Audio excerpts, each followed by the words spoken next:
Well, hello to everyone, and welcome to week one of our course on the history of artificial intelligence.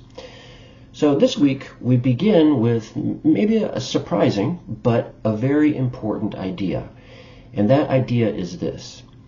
The history of artificial intelligence did not actually begin with computers. It was actually long before the digital computer age of the mid-20th century, and long before anybody used the term artificial intelligence. Human beings were already imagining artificial life. There were philosophers, there were inventors, engineers, and novelists. Many of these dreamed of mechanical servants, animated statues, and forms of intelligence that existed outside of the human body. So from the very beginning of this course, I want you to see AI not simply as a modern technology, but as part of a much older human story. And our core learning materials this week help us to see this story. We actually begin with a quick video introduction by the Computer History Museum, which covers the modern history of AI. This is the traditional story. It shows where really we're heading in this class. And here in this video we see AI as a modern scientific field emerging from the post-World War II computer age through figures such as Alan Turing, the Dartmouth Conference, and later developments like expert systems, machine learning, leading up to LLMs like ChatGPT today. So that's the standard story of when AI began in the 1950s. But again, the theme this week is that this history is actually much more ancient. Our first reading, which points in this direction, is by Cave and D. Hall in their book called AI Narratives, and it demonstrates that long before modern computing, people were telling stories about artificial servants, mechanical minds, speaking heads, and people created beings that these artificial beings that reflected hopes, fears, and also power relations within the era in which they were writing. So this means that AI has always been two things at once. It's been a technical and scientific project beginning the mid-20th century. This is the story that the Computer History Museum video tells. But AI has also been a narrative tradition grounded in fantasy. And that is the story that the AI Narratives reading tells. So that's our core learning material this week that we're all going to be addressing. But from there, each of you will venture off into one of the four learning paths that you choose. Each path opens a different window into the deeper history of artificial intelligence. So some of you will begin from the very beginning in the ancient world through Homer's account of Hephaestus. There's also the story of Talos, stories of early automata, and in these stories, artificial beings appear as extensions of divine craft, power, and also imagination. Others of you will select the second learning path, which explores the medieval and cross-cultural Asian traditions through inventors and engineers such as the Banu Musa brothers, Al-Jaziri, and also Su Song. Their mechanical devices remind us that the dreams of artificial minds and artificial life and programmed motion was not simply limited to the modern West or the European traditions.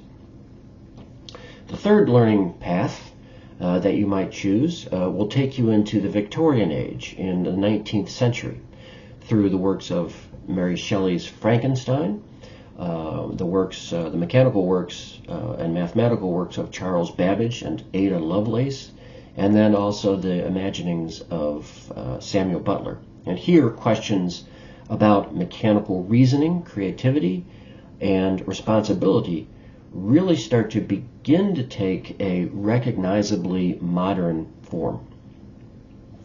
The final learning path that you might want to take will begin in the early 20th century through the works of Carol Capex, R.U.R., and then Thea von Harbour's Metropolis.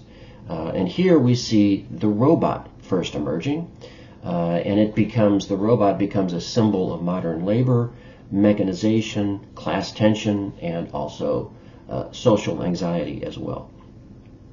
Now, although all four of these learning paths are different, they all point to some larger questions, and these are: 1, why have human beings imagined artificial life for so long? 2, why does this dream sort of appear again and again across different times and cultures in our human past? And then finally, what do all these stories, when we take them together and look at them as a whole, what do they reveal about human creativity, human ambition, and also fear and desire? So those questions represent the central theme of this week. Now let's turn to the work that we're going to be doing in the discussion board. And in the discussion board this week, I'd like you to do two things. First of all, this is week 1, so we are getting to know each other. So I'd like you to introduce yourself to the class, tell us a little bit about who you are, why you're taking this course, and what you hope to gain from it. Second of all, then we're going to start reflecting on the learning materials this week, and you're going to consider which example of early artificial life or machine intelligence really stood out to you the most as being the most significant, interesting, unexpected, whatever it is that makes it stand out to you. So answer questions like what made it memorable to you? What does it suggest overall about human imagination? And how did the learning path that you chose, so let us know what learning path you went down, how did this shape the way you thought about this week's central theme and central questions? So to conclude this overview of week 1, I'd like you to really have 3 main takeaways from this week as we move forward. The first main takeaway, AI has a much longer history than most people assume, and it's a pretty interesting history that I think that you'll enjoy. Second, AI is not only a technological or a scientific story. It's also a cultural story and a historical one. And we will see that time and time again in this class when we touch on the relationship between AI and popular culture. And then third, the final takeaway is that, more specifically, the questions that we ask today about intelligence, creativity, autonomy, and responsibility for artificial life have been with us for a very long time. And we can help learn about how we reflect on these questions today by taking a look to see how our ancestors reflected upon them years, decades, and centuries ago. So I'm very glad that you're here. I'm glad that I'm here.